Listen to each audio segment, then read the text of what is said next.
My name is Alyssa. I'm 34 years old, and up until 3 months ago, I thought I had the perfect life. A beautiful home, a loyal partner, and a future full of everything we'd built together. Or so I believed. I met Jason when I was 24. He was older, charming, successful, magnetic.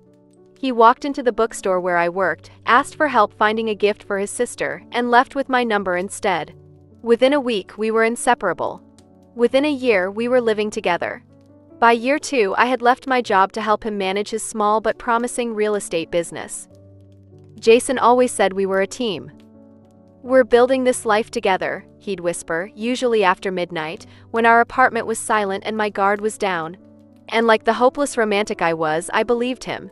I helped him file taxes, cold-called clients, designed listings, and even showed properties when he was double-booked. He promised that once we got married, everything would be split, that all my effort would pay off. Spoiler alert, we never got married.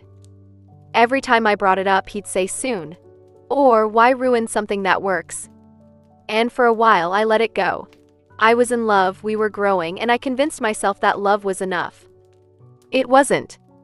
I didn't see the cracks at first. The late nights at meetings. The smell of unfamiliar perfume on his shirts.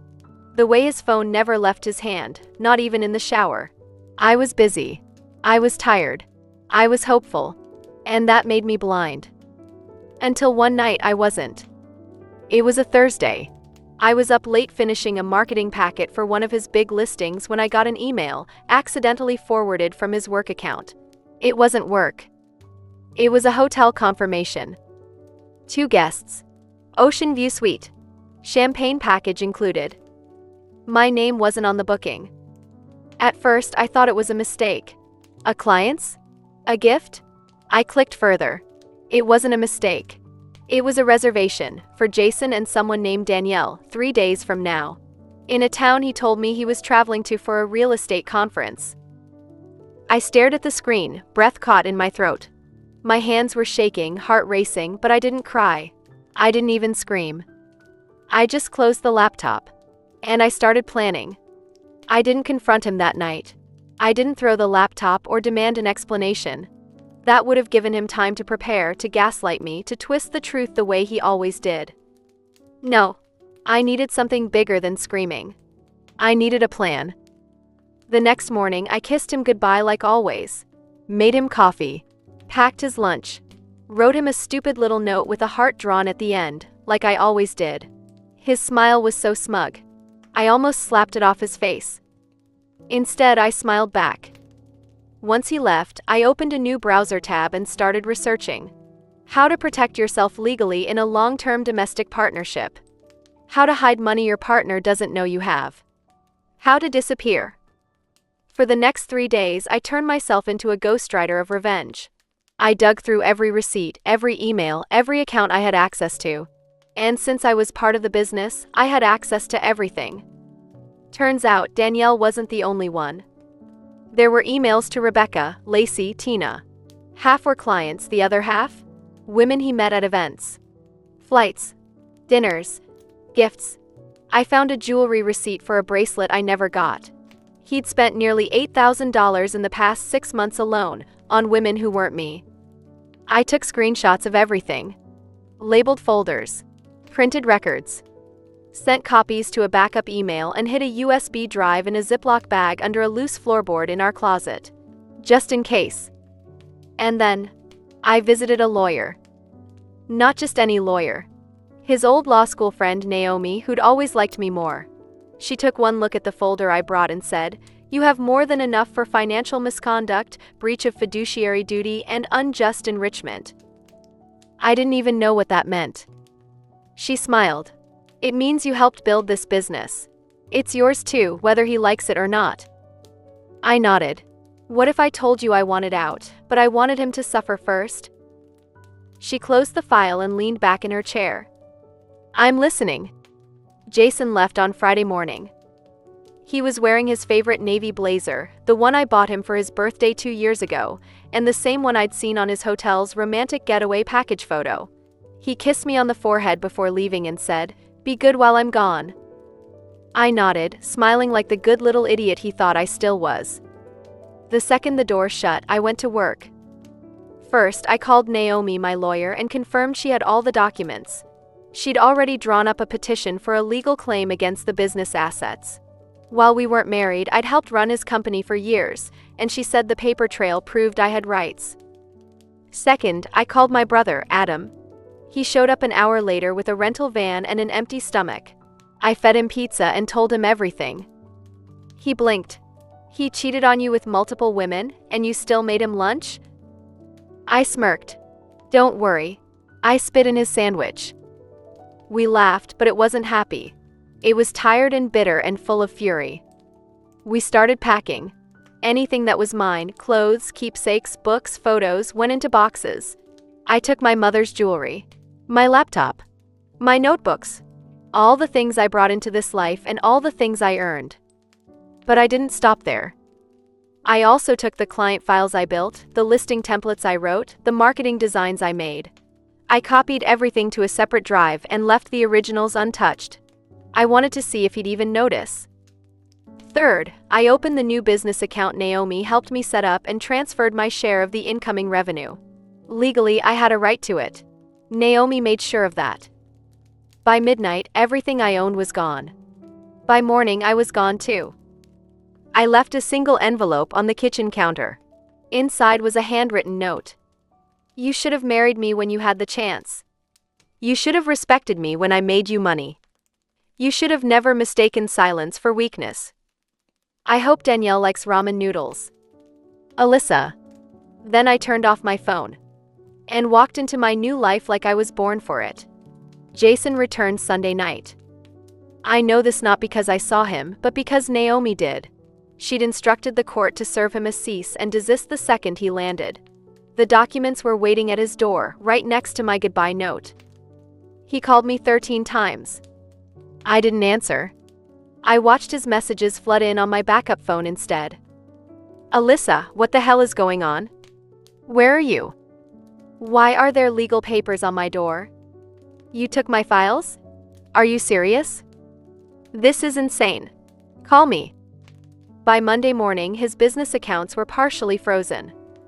Turns out it's hard to keep your company running when your former partner, the one who set up your CRM system, managed all your templates, and handled your client follow-ups, walks away with the backbone of your operations. Naomi warned me he might retaliate. But Jason? Jason begged. He showed up at my brother's house where I was temporarily staying and stood outside like a soaking wet stray cat, pleading through the rain. My brother opened the door just enough to tell him to leave or get his jaw realigned. Jason left. I thought that would be the end of it. But narcissists don't go down quietly. By Wednesday, I started getting emails from clients, ones who said Jason was bad-mouthing me, calling me unstable, accusing me of stealing. I didn't respond to them directly. I let Naomi handle that. She sent out a formal letter to every major partner and vendor tied to the business, outlining the truth, that I was no longer affiliated with Jason's company, and that I was in the process of filing for financial recovery based on years of unpaid labor and deception. Naomi didn't mince words. The letter was professional but brutal. I also created a new business email.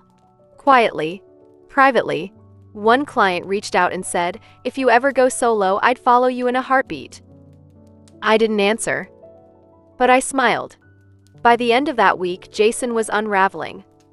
He posted vague threats on Facebook. Screenshots of legal documents with dramatic captions like, "When loyalty gets you sued." And some people forget who helped them climb. I didn't respond. I didn't comment. But I saved every post. Naomi called them gold. Evidence of retaliation. Evidence of slander. But he wasn't done. Narcissists never are. That Saturday, I got a DM from a number I didn't recognize. It was Danielle. "Hey, I just want to say, I didn't know about you, about how long you two were together. He told me you were his crazy ex who wouldn't move out." I almost laughed. "I'm not asking for anything. I just thought you should know, he's doing the same thing to me. I saw messages to other women. He's lying again." Of course he was. I didn't reply. What was there to say? Danielle was just another version of me. And I'd already mourned the girl who used to live in her shoes. Instead, I focused on building my future. With Naomi's help, I officially launched my own consulting firm, quietly, without Jason's name or reputation dragging me down. I filed an LLC, designed a website, reached out to a handful of my old clients who had already emailed me asking if I'd gone independent. 3 of them booked me instantly. Jason must have heard, because a week later I got another email. "You think you can just take what we built and leave me with nothing? You ungrateful bitch." I didn't flinch. I forwarded it to Naomi. Then I poured a glass of wine, sat on my new balcony, and watched the sunset from the home I now rented on my own terms. He thought I was running. But I wasn't hiding. I was thriving. 2 weeks after launching my new business, I was booked solid. Referrals poured in. Clients followed me without hesitation. Turns out, when you do all the real work behind the scenes for years, people remember. Especially when the man who took all the credit suddenly has nothing useful to say in meetings. Jason's business tanked fast. His assistant quit. 2 major contracts fell through. His company's Google reviews mysteriously dropped to 2.7 stars. No, it wasn't me, but karma works fast when you treat people like dirt. Meanwhile, I kept it quiet. No social media blasts. No look at me now posts. Just quiet momentum. But Jason couldn't take the silence. He showed up at my new office, uninvited, 2 days before our first court hearing. I saw him through the glass door, pacing like a caged animal. He buzzed the intercom. "Alyssa, come on. You can't be serious about this." I didn't answer. "You're overreacting. You took your stuff fine. But suing me? Really? Still nothing. You can't take it all. I started this. You wouldn't even have a career without me." That one made me laugh. Security came and escorted him out. He didn't resist. Just glared at the door one last time before disappearing down the street like a man who just realized the world no longer revolved around him. 2 days later, we were in court. He showed up with a lawyer who looked like he'd rather be anywhere else. Naomi walked in like a storm in heels, documents in hand, calm and ready. Jason tried to argue that I owed him for helping me grow. Naomi read off the hours I logged, the unpaid invoices, the contracts signed in my name. She even played a voicemail where Jason once drunkenly admitted, "You basically run this whole damn company." The judge leaned forward. "So, you admit she was never compensated appropriately?" Jason stammered. "It was our business. You told her it was. You just never put her name on it." Jason went silent. "Then I suggest you settle this now," the judge added. "Because if we go to trial, you'll lose more than your business." Jason agreed. Not because he wanted to. Because he knew the truth had teeth. We settled 2 days later. Jason's lawyer sent Naomi a list of acceptable terms. Most of them were laughable. He wanted to retain rights to our shared client list, keep 80% of business profits, and have me sign an NDA preventing me from ever bad-mouthing him. Naomi responded with 3 words. "Absolutely not. Counter." She proposed something far less friendly. I would retain 60% of all active accounts that I had directly managed or contributed to. Full rights to any future work under my new LLC. A one-time payout for unpaid labor and damages, totaling more than Jason's current business account held. He fought. He argued. He tried to whine his way out. But the paperwork didn't lie. Every invoice. Every project file. Every email showing I had done the work, led the team, negotiated the deals. He might have been the face of the company, but I was the backbone, and when I left, he crumbled. The best part? We didn't even need to go to trial. The judge reviewed everything, nodded once, and signed the agreement. It was over. Jason stormed out of the room before the ink was dry. Naomi turned to me and smiled. "Congratulations. You just took your life back." But it wasn't about the money. Not really. It was about the look on his face when he realized I had one. That his lies, his cheating, his manipulation, none of it protected him anymore. He had treated me like property. like something he could use, dismiss, and replace. But I didn't just walk away. I built a kingdom on the ruins he left behind. And now? He'd spend the rest of his life watching me live a version of the dream he never thought I could have without him. That's the thing about narcissists. They never expect the person they break to come back sharper than the blade. Jason tried reaching out again. Of course he did. The ink was barely dry on the settlement before the messages started coming. We were good together, Alyssa. I messed up, but that doesn't erase everything we had. Maybe we just needed space. Maybe now we can start over. It was pathetic. The same man who once blocked my number, hid hotel receipts in his glove box, and lied with a straight face, now wanted forgiveness like it was a coupon he forgot to use. I didn't respond. I didn't need to. He already knew what silence meant now. He'd taught it to me. The weeks that followed were peaceful. Quiet in the way grief is after it's done screaming. I bought myself a proper desk for my new office. Adopted a rescue dog named Rosie. Took a spontaneous road trip up the coast, something Jason always said was a waste of gas. Every mile I drove was a mile further from who I used to be. People started to notice too. Friends who had tiptoed around me began calling again. Clients referred their friends. A small business blog even reached out and asked if I'd be open to an interview. They wanted to feature women who rebuilt themselves. Funny how the world changes when you stop apologizing for surviving. But the real change came inside. I no longer saw myself as the girl who got cheated on. I was the woman who left. The woman who planned. The woman who rebuilt her entire life with a pen, a plan, and a lawyer who knew how to wield both. Jason, from what I hear, has been trying to rebrand. New company name. New logo. Same old lies. He tells people I stole everything. That I was vindictive. That I couldn't handle real life. But I don't care.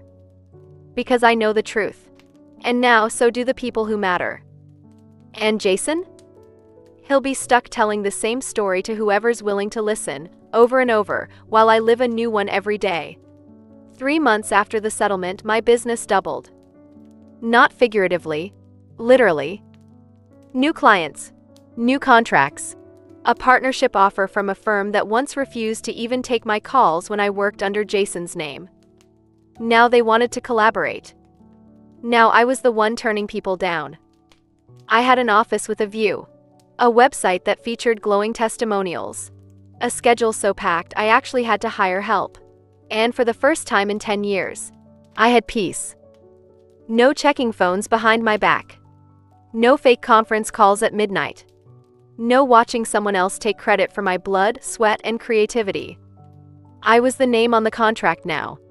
I was the one people came to for answers.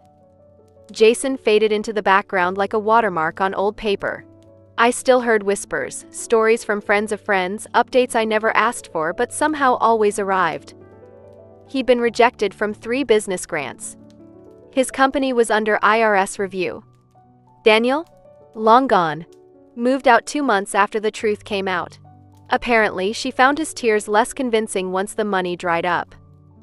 A friend once asked me if I felt bad for him. I didn't. Because what Jason lost wasn't just money or clients or pride. He lost me. And I was the real asset all along. He thought I was just the girl behind the curtain. The quiet support. The helper. The one who'd stay loyal while he played king. But I wasn't his court jester. I was the damn architect. And when he burned the house down, I rebuilt the palace and didn't leave his name on a single brick. That's the thing about betrayal, it doesn't destroy you. It unmasks you. And the woman I see in the mirror now? She was always there. Jason just spent a decade trying to convince me she wasn't. I once thought revenge would come in fire. That I'd want to watch Jason suffer, burn, beg. But when the dust settled, I didn't need flames. I needed freedom. True revenge wasn't screaming in court or bankrupting his ego. It wasn't dragging his name through the mud, though let's be honest, he did that himself. It was becoming someone he could never touch again. I never sent him one last message. Never called him to say, "Look at me now." Because I knew he already was. I knew he saw the article when my company got featured in a national business magazine. I knew he watched the clips when I spoke on a Women in Leadership panel. I knew he heard when one of our former clients, now mine, landed a 7-figure deal with me at the helm. He was watching. And that was enough. I kept the last voicemail he ever left me. Not because I missed him, but because it reminds me how far I've come. Alyssa, I don't even recognize you anymore. You used to be so good to me. He's right. I used to be good to him, even when he wasn't good for me. I used to believe that love meant sacrifice. That loyalty meant silence. That helping someone build their dream was enough to keep you in it. But now? I know love isn't supposed to dim you. Loyalty isn't supposed to make you small. And when someone uses you as a ladder, you owe it to yourself to stop being the step. So if you're reading this, if you're where I was, silent, scared, second-guessing everything you gave someone who only took, hear me. You're not too broken. You're not too late. And you're definitely not too weak to leave. You are the storm. And when you finally rise, he'll feel every drop.